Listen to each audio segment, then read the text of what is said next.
ఒక్కసారి కొమ్మూరి గోల్డ్ కి కాల్ చేయండి. తాకట్లో ఉన్న మీ బంగారాన్ని విడిపించి మార్కెట్ ప్రైస్ కి వాళ్ళు కొనుక్కుని మిగతా డబ్బులు మీకు ఇచ్చేస్తారు. హాయ్ హలో నమస్తే, వెల్కమ్ టు అవర్ ఛానల్. నేను మీ చార్మి. అయితే టర్కీ రాజధాని అంకారాలో ఓ ఘోర విమాన ప్రమాదం అయితే జరిగిందనమాట.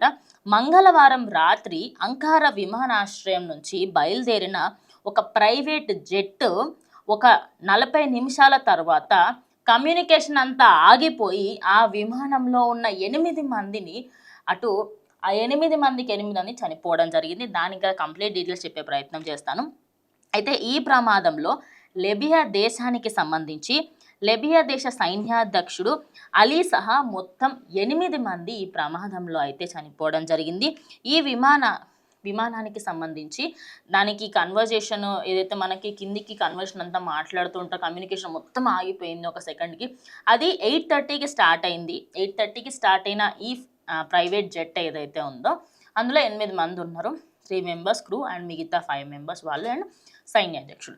అయితే అక్కడ ఏమైంది అంటే ఫస్ట్ అండ్ ఫార్మోస్ట్ థింగ్, అక్కడ స్టార్ట్ అయినప్పుడు అంకారాలో స్టార్ట్ అయినప్పుడు బాగానే ఉంది. దాని తర్వాత కొద్దిసేపటికి అంటే ఆల్మోస్ట్ ఒక 40 మినిట్స్ తర్వాత 70 కిలోమీటర్స్ దాటి వెళ్ళిపోయిన ఈ ఫ్లైట్ సడన్గా కమ్యూనికేషన్ అదేవిధంగా కంప్లీట్గా షట్ డౌన్ అయిపోయి గాల్లోనే చక్కర్లు కొడుతూ భూమిపైన అంకారా దగ్గర వచ్చి పడింది అనమాట.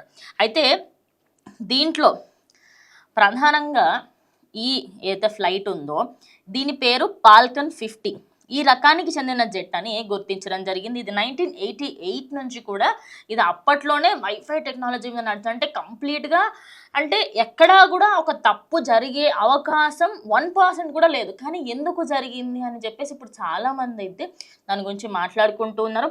అయితే ఈ రాత్రి స్టార్ట్ అయిందనమాట అంకారా నుంచి. అంకారాలో స్టార్ట్ అయిన ఈ విమానాశ్రయానికి సంబంధించి అక్కడ వాళ్ళు లిబియాకి వెళ్ళారు. అక్కడ నుంచి ఏరియాలో అంతా కూడా వాళ్ళు పర్సనల్గా కాకుండా ప్రొఫెషనల్గా వర్క్ పైన వెళ్ళడం జరిగింది. వెళ్ళిన వర్క్ మీద అక్కడి నుంచి రిటర్న్ వస్తున్న సమయంలో ఇది జరగడంతో చాలామంది సంతాపం వ్యక్తం చేస్తున్నారు. ఎందుకంటే వర్క్ ప్రెమిసెస్లో ఎవరికైనా ఏమన్నా అయితే అది అసలు ఎవరు కూడా మర్చిపోలేని విధంగా ఉంటుంది కదా. సో అదేవిధంగా ఈ ఫ్లైట్ అనేది 40 నుంచి 42 నిమిషాల తర్వాత ఎందుకు అయింది? అప్పటి వరకు కమ్యూనికేషన్ బాగానే ఉంది, అంతా బాగానే ఉంది, ఇంకా కొద్దిసేపట్లో ల్యాండ్ అవుతుందేమో అని అనుకునే సమయానికి ఇలా అవ్వడానికి గల కారణాలు ఏమిటి?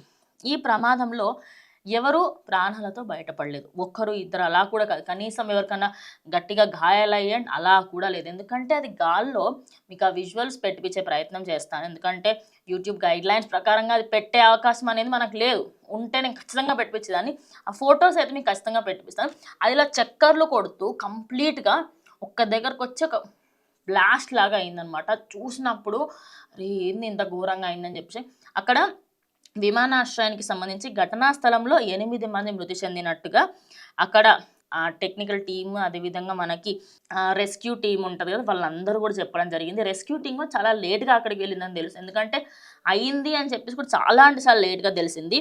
సో ఇప్పుడు దీనికి సంబంధించి మరణించిన వారిలో కీలకంగా సైనిక అధికారులు ఉండడంతో లిబియా రక్షణ విభాగం పెద్ద దిక్కును కోల్పోయిందనేది చెప్పాలి. అయితే టర్కీ నుంచి ఇటు మన లిబియాకి వస్తుంది. నార్మల్గా నేను ఇందాక అన్నట్టు అటు లిబియాకి సంబంధించి అక్కడికి వాళ్ళు వెళ్ళి వాళ్ళ వర్క్స్ అన్ని కంప్లీట్ చేసుకుని రిటర్న్ వస్తున్నారు. ఇక్కడ నుంచి అక్కడికి వెళ్ళడం కాదు, అక్కడి నుంచి ఇటు వస్తున్న క్రమంలో ఇలా జరగడంతో చాలామంది వాళ్ళ సంతాపం అయితే వ్యక్తం చేస్తున్నారు. ఈ విమానం యొక్క శిథిలాలను స్వాధీనం చేసుకున్నారు. అదేవిధంగా దానికి సంబంధించి పార్ట్స్ అన్నీ కూడా తీసుకోవడం జరిగింది. అండ్ అవన్నిటినీ కూడా ఇన్వెస్టిగేట్ చేస్తున్నారు. వాళ్ళు ల్యాబ్కి కూడా పంపించడం జరిగింది. మృతదేహాలని పోస్ట్ మార్టంకి కూడా పంపించారు. అండ్ అదే కాకుండా ఈ ఫ్లైట్కి సంబంధించి అసలు ఎందుకు జరుగుతుంది, దానికి దారి తీసిన గల ఖచ్చితమైన కారణాలు ఏమిటి అని చెప్పేసి కూడా ఇప్పుడు అందరైతే దాని గురించి రీసెర్చ్ చేస్తూ ఉన్నారు. ప్రజెంట్ కంప్లీట్గా ఇన్డెప్త్ అనాలిసిస్ కూడా చేయాలి అని చెప్పేసి అంటున్నారు. అండ్ కొన్ని మెయిన్ థింగ్స్ బయటకు వస్తున్నాయి. ఈ జెట్ కొంచెం ఓల్డ్ జెట్ అవ్వడంతో లోపల ఏమైనా ప్రాబ్లం ఉండుంటుందా, మరి టెక్నికల్ టీం వాళ్ళు ఎందుకు చూడలేరు? ఎందుకంటే చాలామంది అంటారు కదా నార్మల్ ప్రజలకి మాత్రమే ఇలాంటి విమాన ప్రమాదాలు జరుగుతూ ఉంటాయి, పెద్ద పెద్ద వాళ్ళకి జరగవు అని చెప్పేసి. కానీ దానికి నిదర్శనమే ఈ ఎయిర్పోర్ట్కి సంబంధించి ఈ ప్లేన్కి సంబంధించిన క్రాష్ అన్నమాట.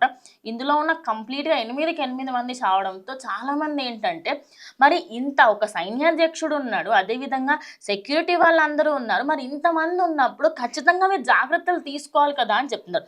సో ఇందులో నేను ఒక 4 పాయింట్స్ చెప్పాలనుకుంటున్నాను. ఇక్కడ మీరు ఖచ్చితంగా ఈ 4 పాయింట్స్ని మీరు అబ్జర్వ్ చేయాలి. ఫస్ట్ థింగ్, ఒక ఫ్లైట్ కానీ ఏదైనా ప్రమాదానికి గురవుతుందంటే ఏం కారణం ఉండొచ్చు? ఫస్ట్ వచ్చేసి పైలట్, సెకండ్ వచ్చేసి టెక్నికల్ ఇష్యూస్, సాంకేతిక లోపాలు, వాతావరణ పరిస్థితులు, అదేవిధంగా పక్షులు. ఎస్, మీరు అన్నది కరెక్టే. ఇంకోటి air traffic control, and last వచ్చేసి ఇంధన సమస్యలు. ఫస్ట్ నుంచి మనం మాట్లాడుకుందాం. పైలట్కి సంబంధించి రీసెంట్గా మనం చూసాం 8 గంటల కంటే ఎక్కువ పైలట్లు పనిచేయొద్దు అని చెప్పారు కదా. దానికి గల కారణం ఏంటంటే ఇది, ఎప్పుడైనా బై మిస్టేక్ అయినా ఒక 2 సెకండ్లు అలా 30 సెకండ్లు పడుకుంది అనుకుని కథం, అక్కడ ముందు ఏమొస్తుంది ఏంటి మనకి ఏమీ తెలియకుండా పోతుంది. సో ఇలాంటి సీరియస్ ఇష్యూస్ అవ్వకుండా ఉండాలంటే పైలట్స్ ఎక్కువ ఉండాలి అండ్ వాళ్ళ టైం షెడ్యూల్ అనేది తక్కువ ఉండాలి.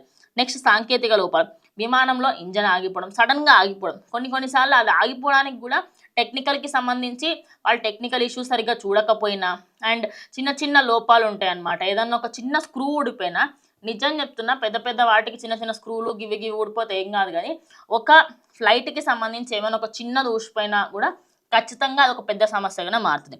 నెక్స్ట్ వచ్చేసి వాతావరణం. ఇప్పుడు ఇంత చలికాలంలో చాలా మటుకు ఫ్లైట్స్ ఎందుకు ఆపేస్తారు, ఎందుకు క్యాన్సిల్ చేస్తారు అని మనం ఊరికే కంప్లైంట్ చేస్తాం, కానీ నిజంగా మీరు ఒకసారి ఆలోచించండి. ఫ్లైట్స్ వాతావరణం కరెక్ట్గా లేకపోతే ఆ లెవెల్ వరకు వెళ్ళి వాళ్ళకి అవి ఖచ్చితంగా అసలు ఏమి పని చేయలేని పరిస్థితి ఉంటుంది.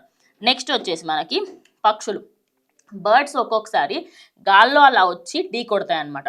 అవిటికి మన ఏదైతే మనకి కాక్పిట్ దగ్గర కానివ్వండి, లేదా మనకి ఏదైతే ఎయిర్ ఫ్లో అవుతుందో ఆ వింగ్స్ దగ్గర కానివ్వండి, అక్కడ ఏదైనా ఒక బర్డ్ వచ్చింది అనుకోండి, బై మిస్టేక్ దానికి కొంచెం ఒక నోచ్, ఒక ట్రంక్ కానీ దాని ముక్కు ఏరియా కానీ అది కొంచెం అటు ఇటు అందులో లోపలికి వెళ్ళినా మటాష్. నెక్స్ట్ వచ్చేసి ఎయిర్ ట్రాఫిక్, విమాన మార్గాలను నిర్దేశించడంతో గ్రౌండ్ కంట్రోల్ సిబ్బంది చేసే చిన్న పొరపాట్లు అన్నమాట ఇవి. ఇక్కడ నార్మల్గా మనం కింది నుంచి మాట్లాడుకుంటే 2 విమానాలు ఢీకొట్టడం, ఇది చాలా రేర్గా జరుగుతుందండి సినిమాలలో, అక్కడికి చూడడం, రియల్ లైఫ్లో జరగదన్నమాట. ఇది ఎయిర్ ట్రాఫిక్ కంట్రోల్. ఒకేసారి ఇన్ని విమానాలు తిరుగుతున్నప్పుడు చాలామంది అంటారు, అరే ఇది ఢీకొట్టదా. ఎస్, కొన్నిసార్లు అయ్యే అవకాశం ఉంటుంది, కానీ కింద మన ఇండియాలో అది కంట్రోల్ చేసే కెపాసిటీ ఉన్నవాళ్ళు, మంచి టెక్నాలజీ ఉన్న వాళ్ళని మాత్రమే తీసుకుంటారు. దానికి అదొక మెయిన్ రీజన్ అనమాట. ఇలాంటివి చాలా తక్కువ అవుతూ ఉంటాయి. నెక్స్ట్ ఇంధన సమస్యలు. సడన్గా ఇప్పుడు ఒక 6 అవర్స్ ఫ్లైట్ అండి నార్మల్గా, దానికి 6 అవర్స్కి తగ్గట్టు కాకుండా 8 అవర్స్ ఆయిల్ అయితే వేస్తారు అన్నమాట. పెట్రోల్ కానీ ఆయిల్ కానీ ఏదైతే ఉంటుందో అది వేస్తారు. కానీ బై మిస్టేక్ అక్కడ ఏదైనా టర్బులెన్స్ వచ్చేసి అది 9 అవర్స్ అయింది అనుకోండి, 9 అవర్స్ వరకు అది నడవలేదు. ఖచ్చితంగా ఎక్కడో ఒక దగ్గర దింపాలి, ఎక్కడో ఒక దగ్గర ఖచ్చితంగా చేయాల్సి వస్తుంది. సో అలాంటి సమస్యలు వస్తే తప్ప, ఇవి కాకుండా ఇంకా వేరే ఇతర ఏ సమస్యలు వచ్చినా కూడా ఫ్లైట్స్కి ఎలాంటి డ్యామేజ్ అవ్వదు. సో ఎప్పుడైనా కూడా ఓన్లీ సామాన్యులకే అవుతుంది అని అనుకోవడం మన అందరి భ్రమ. సో వాళ్ళందరి ఆత్మ శాంతించాలని కోరుకుందాం. ఇది ఇవాళ వీడియో. దానిపైన మీ అభిప్రాయం ఏంటో ఖచ్చితంగా కమెంట్ చేయండి.